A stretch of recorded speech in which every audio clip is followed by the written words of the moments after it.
તો શહેરી વિકાસ કાર્યો માટે મુખ્યમંત્રી ભૂપેન્દ્રભાઈ પટેલના હસ્તે ચેક વિતરણ કાર્યક્રમ યોજવામાં આવ્યો હતો। મુખ્યમંત્રી ભૂપેન્દ્રભાઈ પટેલે 2800 કરોડના ચેક અર્પણ કર્યા। અમદાવાદ મહાનગરપાલિકાને 780 કરોડ, સુરત મનપાને 657 કરોડ, વડોદરા મહાનગરપાલિકાને 235 કરોડ, રાજકોટ મહાનગરપાલિકાને 195 કરોડ। વર્ષ 2025-26ના શહેરી વિકાસ બજેટમાં 40% વૃદ્ધિ થઈ। નાયબ મુખ્યમંત્રી હર્ષભાઈ સંઘવી પણ આ કાર્યક્રમમાં હાજર રહ્યા। ડેપ્યુટી સીએમ હર્ષભાઈ સંઘવીએ વિપક્ષ પર પ્રહાર કર્યા।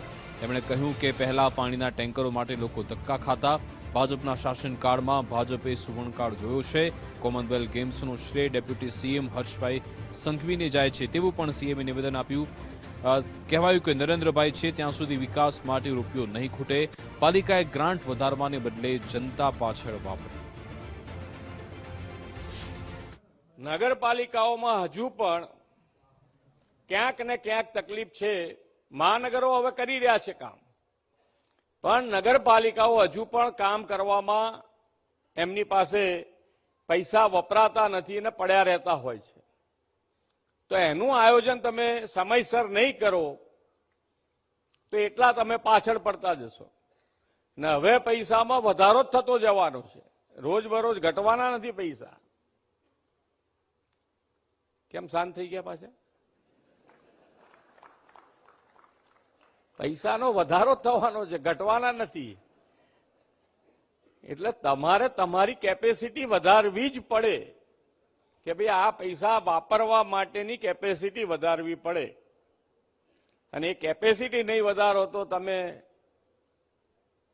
ગમે તેટલા પૈસા અમે આપીએ પણ તમે કેપેસિટી ના વધારો તો લોકોની સુખાકારીના કામો કેવી રીતે કરી શકાય? ભૂતકાળની અંદર રોડ રસ્તા ઓછા હોતા હતા અને એ પ્રકારની પરિસ્થિતિઓ આપણે જોઈ છે કે ઘર રહેતા હોય અને કિલોમીટરો દૂર જઈએ પછી તો રોડ રસ્તો મળે એવી પરિસ્થિતિમાંથી ગુજરાત પસાર થતું હતું।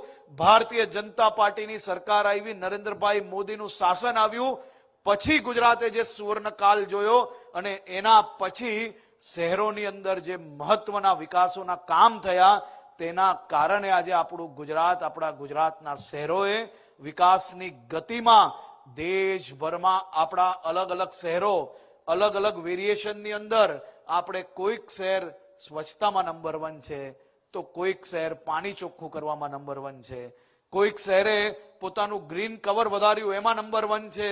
બધા જ શહેરો અને નગરપાલિકા દ્વારા આ દિશામાં કામગીરી થઈ રહી।